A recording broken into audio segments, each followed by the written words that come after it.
Okay, so related rates are most of the time real-world applications of some calculus concepts that we've looked at so far.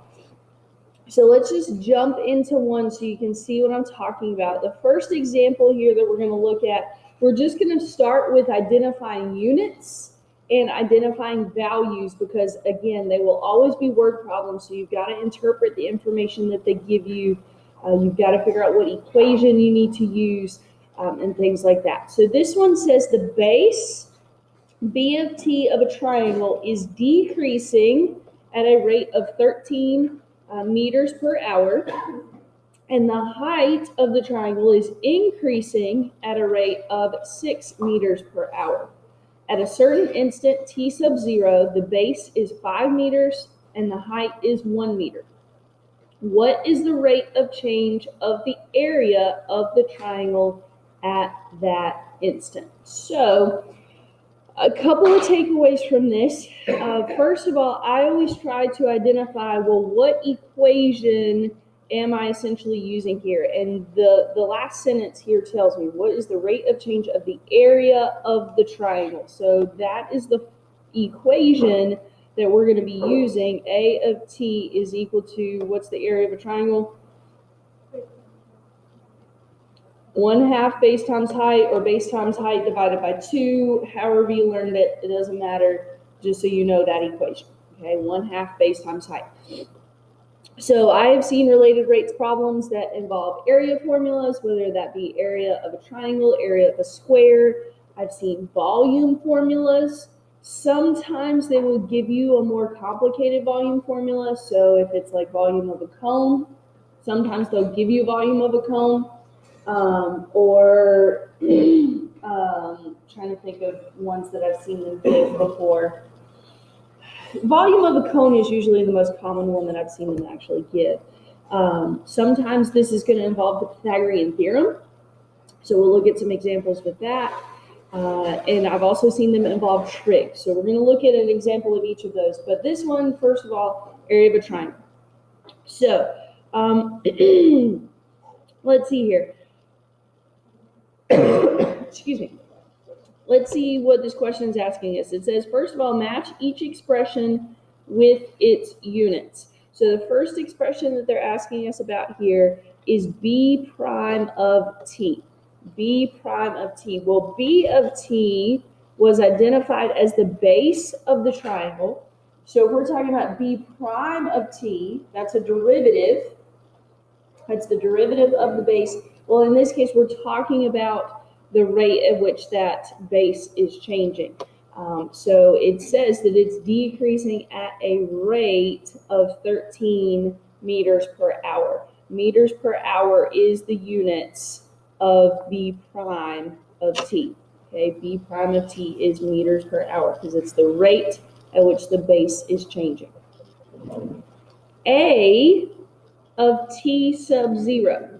Okay, A of t sub 0. Well, A is representing the area of the triangle. Okay, A is representing the area of the triangle. T sub 0, it says at a certain instant t sub 0. So t sub 0 is just some time. So the area at some time, what would be the units of the area of a triangle?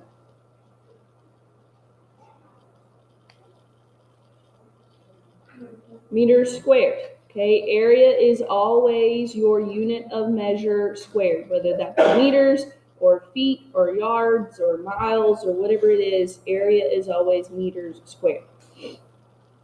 H of t in our equation is the height of the triangle. Okay, H of t is the height of the triangle. So the height at that time t, so what would be the units of height?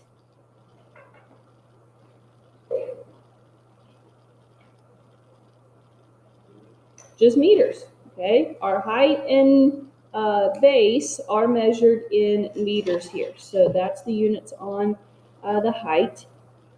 dA over dt. dA over dt is just another way of saying A prime. It's the derivative of the area with respect to time.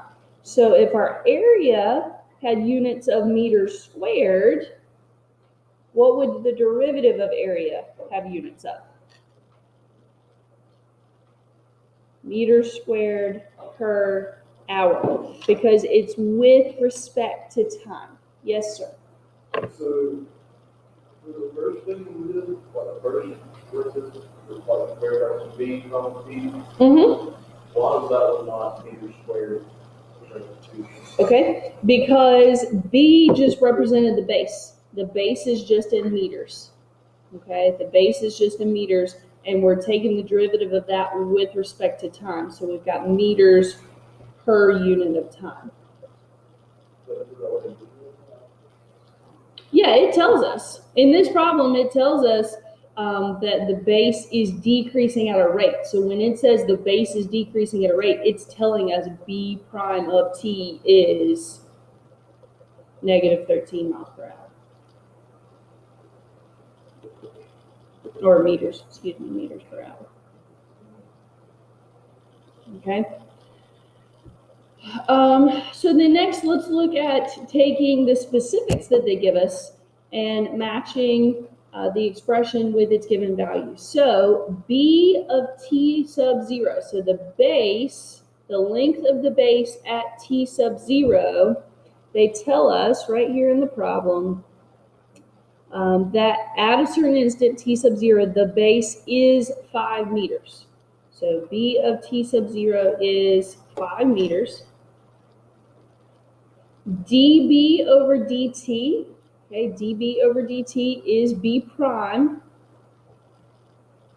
So that's the rate at which the base is changing. The rate is decreasing at a rate of 13 meters per hour. So that is going to be negative 13. So if the rate is decreasing, it's negative. If it's increasing, it's positive. A prime of t sub 0. So the rate of change of the area at t sub 0. Did they give us that piece of information in the problem? No, that's what they're asking us for. It says, what is the rate of change of the area at that instant? So that's what we're looking for. It's not given to us. We're going to have to find it. And then h prime of t is what? The height of the triangle is increasing at a rate of 6 meters per hour. So h prime of t is 6. Now, we're not going to go all the way through it, but let's talk about, well, actually, we are going to go all the way through it. Let's talk about how can we find a prime of t, okay? I would write this part down. A of t is equal to 1/2 b times h. Okay? A of t is equal to 1/2 b times h. We want to find the rate of change of the area, so a prime of t. So we're going to have to take the derivative of this function. Now, we are taking the derivative of this function with respect to time. We're taking the derivative of this function with respect to time. So I'm going to use the d over dt notation with my derivatives. I'm going to kind of stay away from the primes quite as much right here, okay? So if we take the derivative of a with respect to t is dA over dt, okay? So implicit differentiation, we're taking the derivative of both sides here. So dA over dt is equal to, on the right side, what is it going to require to take the derivative? Product rule, okay? Product rule. We have b times h, two different variables. That 1/2 is just a constant multiple, so I'm just going to put it right here in the front. I'm going to start a set of parentheses, and then I'm going to use my product rule with b times h. So, excuse me, first times the derivative of the second with respect to t. So the first is b, the derivative of h with respect to t is dh over dt, plus the derivative of the first, so the normal derivative of b would be 1, but we didn't take it with respect to b, we took it with respect to t, so dB over dt times the second.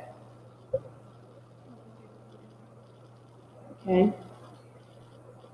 So it's just like we were doing when we had the x's and y's mixed up. Anytime we took the derivative of y, we had to multiply by y prime. Well, here, we are taking the derivative, but we are not, neither one of these are our x. So we don't just, the derivative of b is not just 1, okay? Because we're taking the derivative of this function with respect to another variable. We've got our base, we have our height. We're not taking the derivative with respect to either one of those. We're taking the derivative with respect to time. So, first, bring down the b. The derivative of h is 1, but we were taking the derivative of it with respect to t, so we have to multiply it by the derivative of h with respect to t. So that's the dh over dt. So, like, if t was in it, would we do that? Yes, if t were a part of the equation, then the derivative of t would just be 1. Okay? If t were a part of our equation here, the derivative of t would be 1 because we're taking the derivative with respect to t. All right, so then did that clear? Do we know where we're at now? Any other questions I need to clarify? So we're trying to find the rate of change of the area with respect to time at this certain instant. So let's plug in what we know, okay? At this certain instant that we're trying to figure this out, okay, they told us that the base is 5, the height is 1, okay, so the base is 5, the height is 1. My rate of change of the height is increasing at a rate of 6, so that is positive 6. The base is decreasing at a rate of 13, so that's negative 13.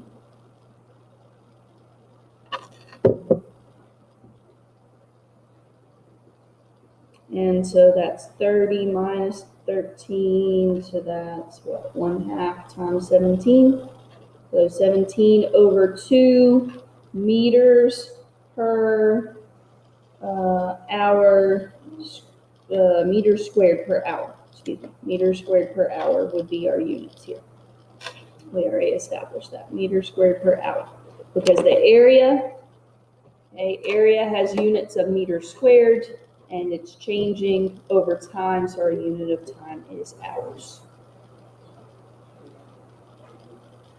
This is positive, so that means at this instant, the area is increasing. Okay, this is increasing. It's positive, so it's increasing. Area is increasing. It doesn't matter whether that number is 17 over 2 or 1/2, that area is still increasing. It's just at this moment in time, it's increasing at a pretty large rate. If it were just 1/2, it would be increasing at a very slow rate. But because it's positive, your area is increasing. If that were a negative rate, your area would be decreasing. This triangle would be shrinking. Even though that base is decreasing, okay, the height is apparently increasing enough to offset that at this moment. All right. Let's look at another example. Here's a common one that I've seen. 2 cars are driving towards an intersection from perpendicular directions. So I think it's really helpful to draw pictures when it comes to these. So let's just kind of picture I'm just going to label them A and B. We've got car A and car B. It says they're driving towards an intersection from perpendicular directions. So let's say A is driving south and B is driving west to get to this intersection. No, we're not going to get that complicated. No. Yeah, the vectors, yeah. Okay, so, kind of, but we don't have to worry about, we're not going to have to worry about different degrees and things like that. All right, so the first car, I'm gonna just label that A since I already used the letter A. The first car's velocity is 50 kilometers per hour, and the second car's velocity is 90 kilometers per hour. Now, I'm actually gonna name this A prime and B prime because velocity is a rate, right? Velocity is a rate, so that is the rate at which A's position is changing. A's position is changing at 50 kilometers per hour. B's velocity, or excuse me, B's position is changing at a rate of 90 kilometers per hour. That's what velocity is, the rate of change of your position. At a certain instant, t sub 0, the first car is a distance of 0.5 kilometers from the intersection. So we're at 0.5 kilometers right here. And I'm going to go ahead, I'm going to put dA over dt. I'm going to put its rate right beside it. And it's moving down, so I'm going to label that negative 50. B, the second car is a distance of 1.2 kilometers from the intersection. So 1.2 kilometers and dB over dt. It's moving left, so it's also negative. Is negative 90 kilometers per hour. What is the rate of change of the distance between the cars at that instant? So let's just draw what the distance between the cars really is. The distance is the straight line from where car A is to where car B is, and that's not a very straight line on my picture, but just pretend it was a straight line. Yeah, okay, that's what we're solving for, the rate of change of the distance between the cars at that instant. So what have we just created on our picture right here? A right triangle, okay? It's a right triangle, so that's what we're going to use here. We are going to use, I'm going to use an A for that vertical side, since that's car A, so A squared plus B squared is equal to, I'm going to use D since we're talking about distance, D squared. So it is the Pythagorean theorem. It is the Pythagorean theorem. So we want to find the rate of change. Rate of change always means derivative. So our first step here is to take the derivative of this function with respect to time. Okay, with respect to time. So if we take the derivative of A squared, that's 2A times dA over dt, because we took the derivative of a variable that's not the variable that it's with respect to. Okay, we took the derivative of a variable that the derivative is not with respect to. All right, so the derivative of b squared, same thing. 2b using our power rule, but we took the derivative of something that was not the variable that it was with respect to. So dB over dt. Huh? Well, no, it's with respect to time. So time is not the distance there. So then on the other side, it's also the derivative, power rule, 2 times d, but it's not with respect to distance. Our derivative is with respect to time.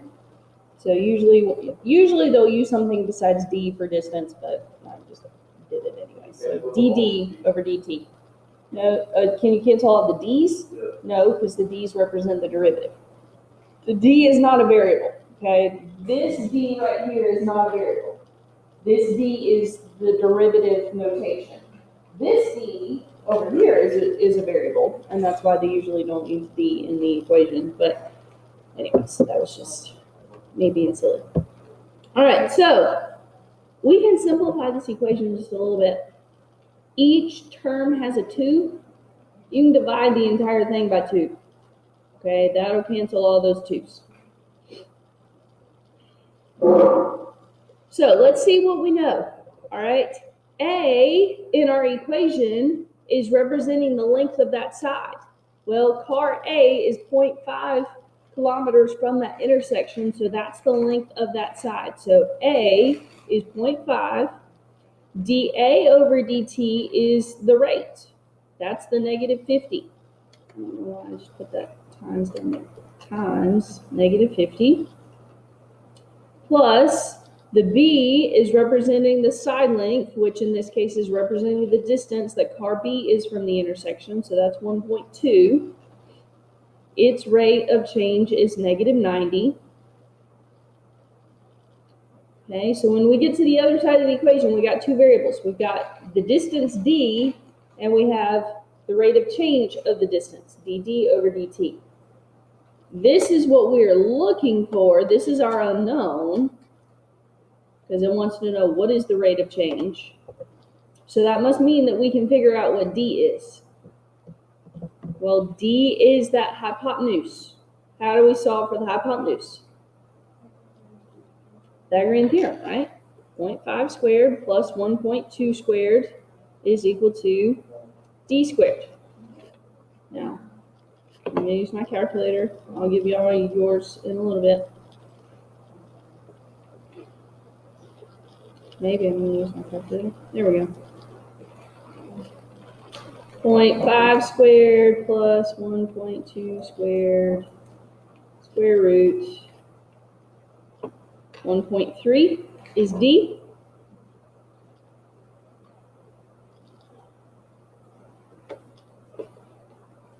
So I'm going to use my calculator to figure out what's over here on the left side.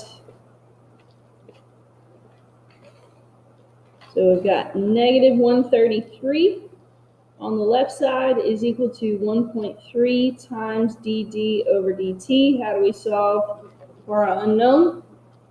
What's the last step? Divide. Divide by 1.3. So we get negative 102.307. Negative 102.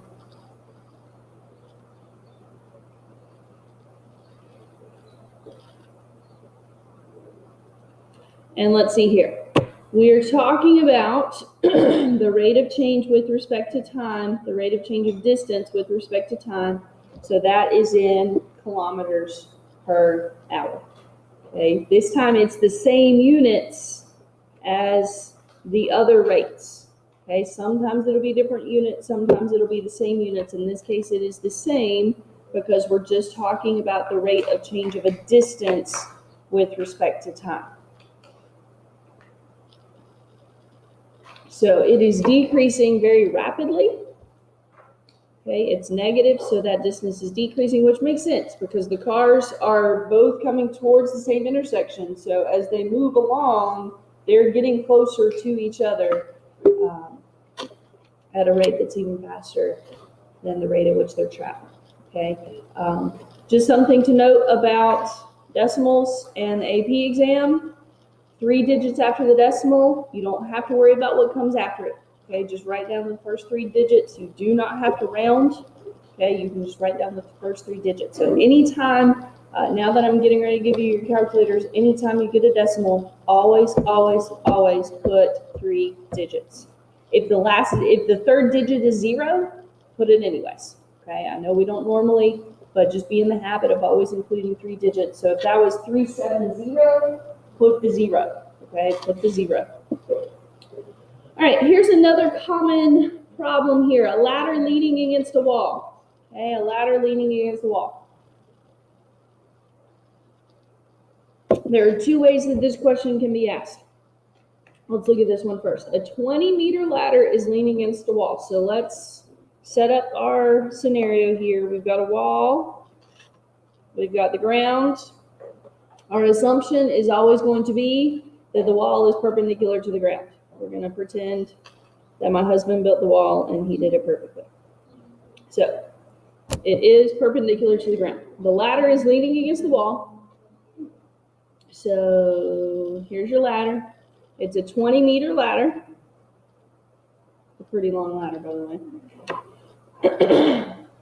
the distance x of t between the bottom of the ladder and the wall, okay, x of t should always make you think horizontal, and it even says it, the bottom of the ladder and the wall. So this is the bottom down there, is increasing at a rate of 3 meters per minute. So that's going to be dx over dt because they just gave us a rate. That is dx over dt because they gave us a rate. It's increasing, so that's positive. So 3 meters per minute. So essentially what we're looking at is this, since that distance is increasing, this ladder is sliding away from the wall. Okay, the ladder is sliding away from the wall. Yes, that's with respect to t. Yes. At a certain instance, the top of the ladder is a distance of 15 meters from the ground. So that is y. That's just y. Y is equal to 15. That's just the distance. That's not a rate. It's a distance. So y equals 15. What is the rate of change of the angle between the ground and the ladder at that instant? So it's wanting the angle between the ground and the ladder. So we're talking about this angle down here. They name it theta. So there's theta. All right. So since we're talking about this angle is always going to mean trig is involved. Okay, trig is involved. So let's look at what they give us. They give us this leg over here, they give us this leg right here, and they give us this rate of change. Normally, when you're dealing with angles with related rates problems, it's normally going to be tangent. So let's see if we can set up our tangent ratio with this problem. So tangent of the angle is equal to, what's our tangent ratio equal to? Sine over cosine, or in terms of the legs, opposite over adjacent, okay? Opposite over adjacent. So in this case, the opposite leg is the y. The adjacent leg would be our x. Our opposite leg is the y. Our adjacent leg is the x. We got to find the rate of change of the angle, so we're going to have to take the derivative of this function with respect to time. So what's the derivative of tangent? Secant squared. The derivative of tangent is secant squared. Let me do this in another color. I'm taking the derivative here. The derivative of tangent is secant squared. We keep the angle, okay, we keep the angle, times, anytime we're taking the derivative of trig, we multiply by the derivative of the angle. Well, the derivative of theta is 1, but we're taking the derivative with respect to time. So that's where the d theta over dt comes into play. And that's what we're looking for. What is the rate of change of the angle? The rate of change of the angle is d theta over dt. Okay, on the right side, you got a choice here. You can use quotient rule, or you can rewrite it using a negative exponent if you would rather do that. It's about as broad as it is long. Let's use quotient rule just to practice because we tend to shy away from that one. So let's just remind ourselves it is low d high, so x times dy over dt, minus high d low, so y times dx over dt, all over low squared.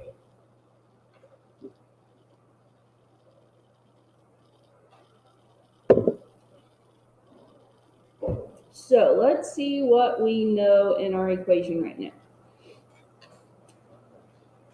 Do we know theta? No, they did not give it to us. D theta over dt is what we're looking for.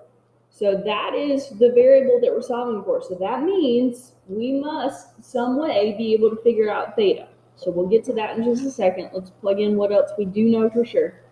Do we know x? Did they give us the distance between the ladder, the base of the ladder and the wall? No, they did not give it to us. But again, it's not the variable we're solving for, so that means we must be able to figure it out. Do we know dy over dt? Did they give us the rate at which the height was changing? No, but we should be able to figure it out. How about y? We know y, they gave that to us. That was 15. dx over dt, they gave that to us. That was 3. And there comes x again. All right, so we're going to have to do a little work over here to figure out some of these unknowns. They gave us the length of the ladder. We haven't used that yet. So it probably means that's going to come into play.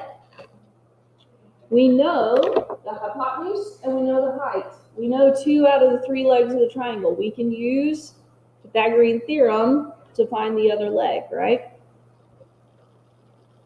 So let's do that. Let's set up our Pythagorean theorem to find our other leg. So we've got the leg we're looking for is x squared plus 15 squared is equal to 20 squared.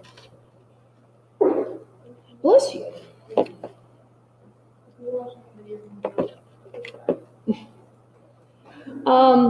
Actually, before I do Pythagorean theorem, anytime you have a right triangle, you should think, is this a special right triangle? Is this one of my multiples of a 3, 4, 5 or a 5, 12, 13? Okay, it's not.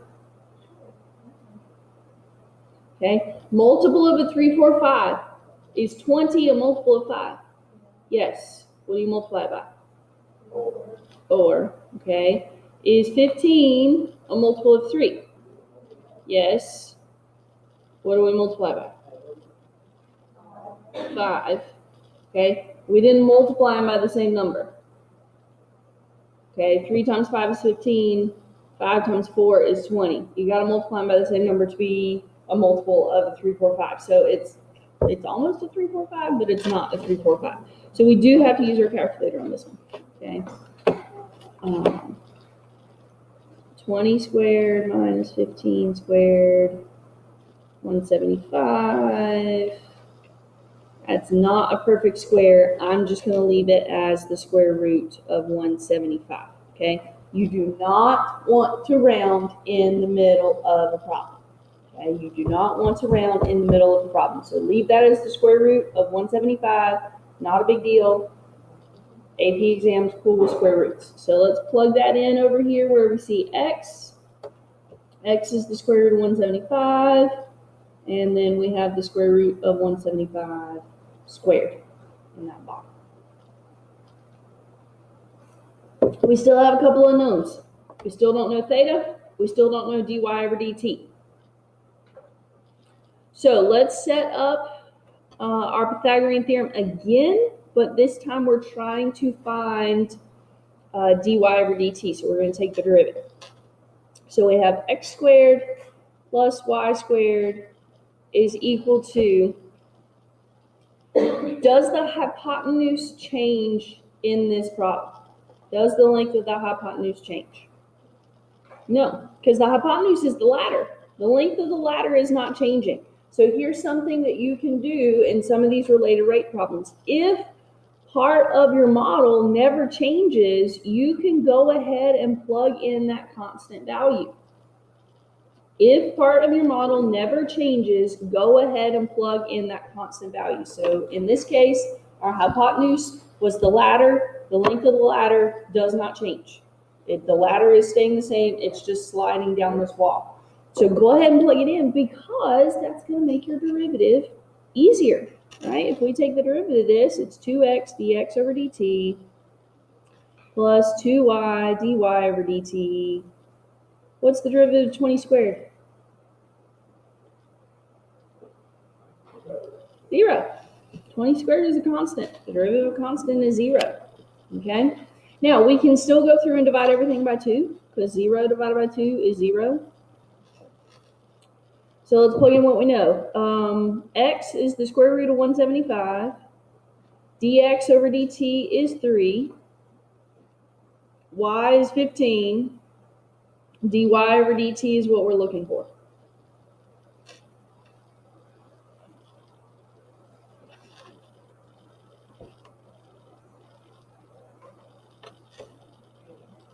So if we're looking for dy over dt, we need to subtract this 3 square roots of 175.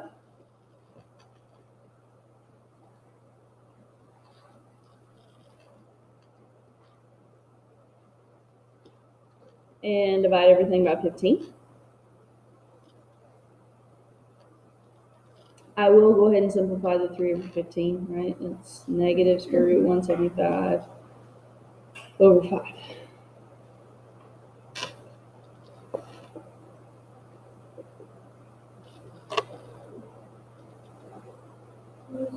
Mm-hmm.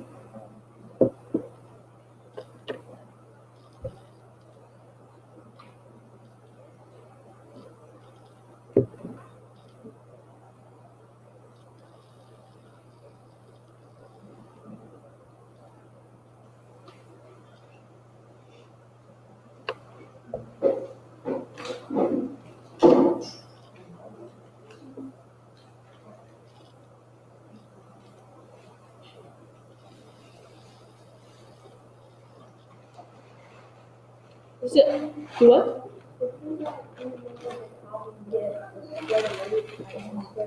Mm-hmm.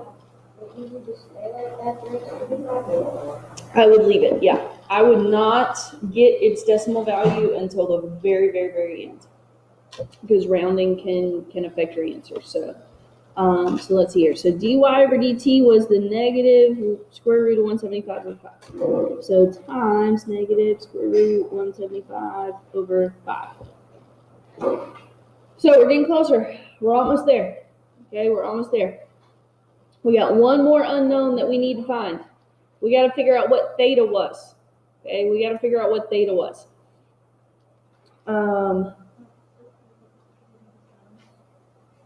Yes, we could use sine. Okay, we can use sine in this situation to figure out theta. Okay, because we know the opposite side and we know the hypotenuse. Now, we did figure out the adjacent. Okay, we did figure out the adjacent, but if at all possible, you want to avoid using things that you figured out, because what if you made a mistake in figuring it out? Okay, try and use the givens. So yes, I would use sine. So the sine, I don't know where I want to put this. I gotta have enough room. So the sine of theta is equal to the opposite, 15, over the hypotenuse, 20. How do we solve for an angle?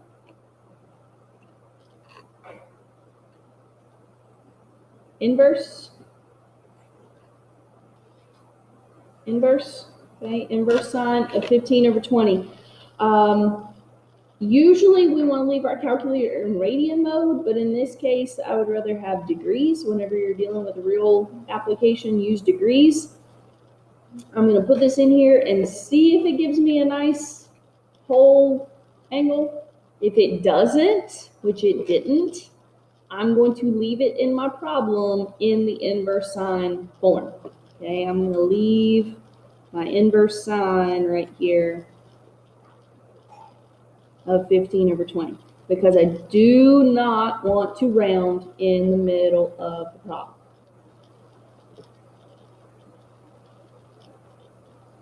Now, we finally found all of the unknowns of this problem, except for the final one that it was truly asking us about. Okay, we found out all the ones we need to solve the problem. Now, are all the problems going to be this involved? Absolutely not. Okay, absolutely not. But this was a good problem to use because it involved both of the related rates. We had to use the Pythagorean theorem here to find the rate of one of the legs, and we're having to use our trig to find the rate at which the angle is changing. So it kind of killed two birds with one stone. Now, this right side, the square roots actually end up canceling out, but I'm just going to go ahead and use my calculator so I don't make any mistakes here. So the square root of 175 times the negative square root of 175 over 5. Really, it's just going to be 175 divided by 5. So we get that. Minus 15 times 3 is 45. And the square root of 175 squared is just 175. whoops, negative 80 over 175. I just wanted to put that in fraction form. Okay, so the right side over here is equal to negative 16 over 35.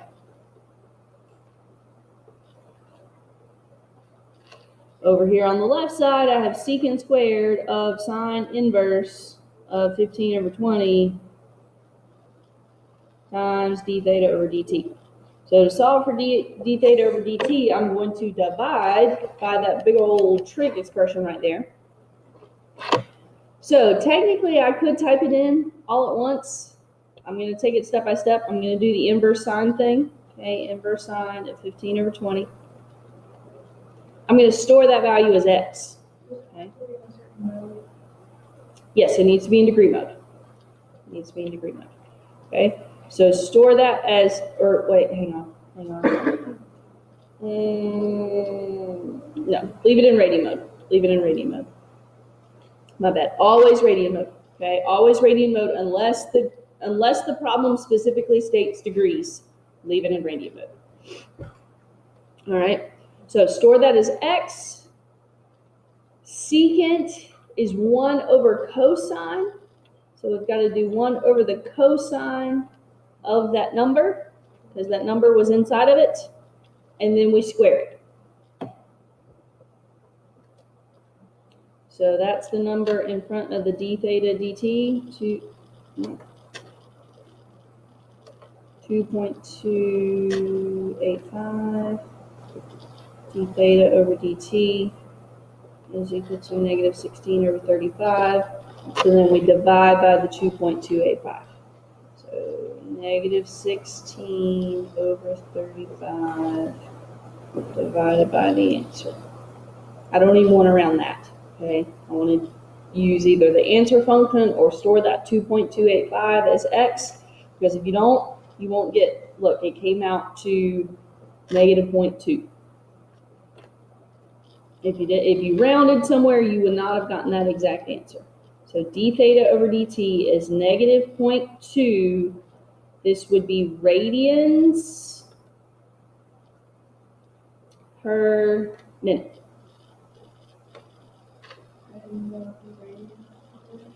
How did I know it was radians? Because I left my calculator in radian mode. Okay, so look at your derivative. You've got theta per t. So theta, and here's a good question. Okay, I need to mention this. Here's an easy way to figure out what your units are supposed to be. If you leave your derivatives in this form, it tells you. Okay, theta over t. So theta was radians, because we left our calculator in radian mode. T was in minutes, so that gives you your units right there, radians per minute.